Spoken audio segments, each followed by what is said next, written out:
ராணுவ வீரன். ஒரு பயங்கரமான யுத்தம் நடந்து கொண்டிருக்கிறது. அவனுக்கு பக்கத்துல ஒரு பெரிய குண்டு தாக்குதல் நடக்கிறது. அப்படியே அவன் தூக்கி எறியப்படுகிறான். அவன் முகமெல்லாம் அப்படியே சதஞ்சு போயிருக்கு. அவனுடைய முகத்தை எல்லாம் சர்ஜரி பண்ணி சரி பண்ணி ஒரு 3 மாசம் அவனை தேர்த்தி உட்கார வச்சுட்டாங்க. ஒரு கண்ணாடி கொடுங்க அப்படின்னு கேட்கிறான். இல்ல நீ இப்போதைக்கு கண்ணாடி பார்க்காத. இல்ல கண்ணாடி கொடுங்க அப்படின்னு வாங்கி பாக்குறான். அப்படியே அதிர்ச்சி ஆகுது. அவன் அவ்வளவு அழகான ஒரு இளைஞன், அழகான தோற்றத்தோடு இருந்த அவன் கண்ணாடியில பார்க்கும்போது ஏதோ முழுக்குன்னு இருக்கு. இப்போ உனக்கு அதிர்ச்சி ஆயிடு. இப்படி ஒரு முகத்தோற்றம் எனக்கு ஆயிடுச்சு.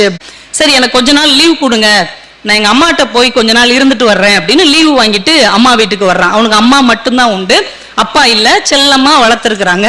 அதே தெருவுல அவனை ரொம்ப நேசிக்க கூடிய ஒரு பொண்ணு இருக்கிறாங்க. இப்ப இவன் நேரா வீட்டுக்கு போறான். போய் கதவை தட்டுறான். யூனிஃபார்மோட போறான். கதவை தட்டுறான். அவங்க அம்மா கதவை திறந்து பார்த்துட்டு உடனே சொல்றாங்க, என்னப்பா என் மகன் கூட வேலை பாக்குறியா? அவன் அட்ரஸ் கொடுத்து அனுப்பி விட்டானா?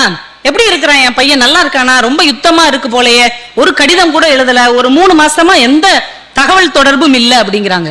ஒரு கணம் அப்படியே ஷாக் ஆயிட்டான். பெத்த தாய்க்கு அடையாளம் தெரியலன்னு எவ்வளவு வேதனையா இருக்கும். ஆமாம்மா, உங்க மகனுடைய ஃப்ரெண்டு தான். சரி வாப்பா அப்படின்னு உள்ள கூப்பிட்டு வச்சு அவனுக்கு சாப்பாடு கொடுக்குறாங்க. நல்லா ஓய்வு எடுப்பா அப்படின்னு கட்டில படுக்க வச்சு தூங்க சொல்லிடுறாங்க. தூங்கி எழுந்து பாக்குறான். அவன் காலில் போட்டிருந்த சாக்ஸ் ஷூலாம் காணும். எங்கம்மா? இல்லப்பா, நீ அசதியில் அப்படியே படுத்துட்ட, நான் அதெல்லாம் துவைச்சு வச்சிருக்கிறேன் அப்படின்னு. 2 நாள் அவங்க வீட்டுல இருந்துட்டு சரிம்மா நான் கிளம்புறேன் அப்படின்ன உடனே அவன் காதலிக்கிற அந்த பொண்ணு வருது. எங்க அவர் எப்படி இருக்கிறாரு? நல்லா இருக்கிறாரு, போர்க்களத்துல இருக்கிறாரு. சரி, அவரை பத்திரமா பாத்துக்கோங்க, நான் ரொம்ப கேட்டேன், அவர் ரொம்ப தேடுறேன்னு சொல்லிருங்க. சரிங்க சொல்றேன் அப்படின்ட்டு அவளுக்கும் அடையாளம் தெரியல. கிளம்பி திரும்ப வந்துட்டான். போர் முனைக்கே வந்துட்டான். 2 நாள்ல அவங்க அம்மா கிட்ட இருந்து ஒரு கடிதம் வருகிறது. அதை எடுத்து படிச்சு பாக்குறான். தம்பி, 2 நாளைக்கு முன்னாடி ஒரு மிலிட்ரி ஆபீசர் நம்ம வீட்டுக்கு வந்தான். எனக்கு என்னமோ சந்தேகமா இருக்கு, அது நீதானோன்னு எனக்கு சந்தேகமா இருக்கு, உண்மையை சொல்லுடா, அது நீதானா அப்படின்னு அந்த கடிதத்துல கேட்டிருக்காங்க. இவனுக்கு அப்படியே தாங்க முடியல. உடனே கடிதம் எழுதுற, அம்மா அது நான் தான் அப்படின்னு கடிதம் எழுதின உடனே அவங்க அம்மாவும் அந்த காதலியும் கிளம்பி வந்துடுறாங்க. அந்த மிலிட்ரி கேம்புக்கே வந்துடுறாங்க. வந்தோடனே அம்மாவை கட்டி பிடிச்சு அழுகுறான்.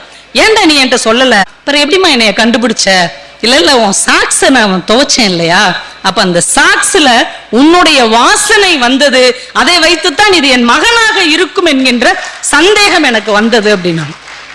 நீ எப்படி இருந்தாலும் என் புள்ளதானடா அப்படின்னு. இப்ப அந்த பொண்ணு கிட்ட கேக்குறான், நான் ரொம்ப அழகா இருந்தேன் ஒரு காலத்துல, நீ என்னை காதலிச்ச, இப்ப நான் யாருன்னு கண்டுபிடிக்க முடியாத அளவுக்கு நான் ரொம்ப அகோரமா இருக்கிறேன், இப்ப நீ என்ன சொல்ற?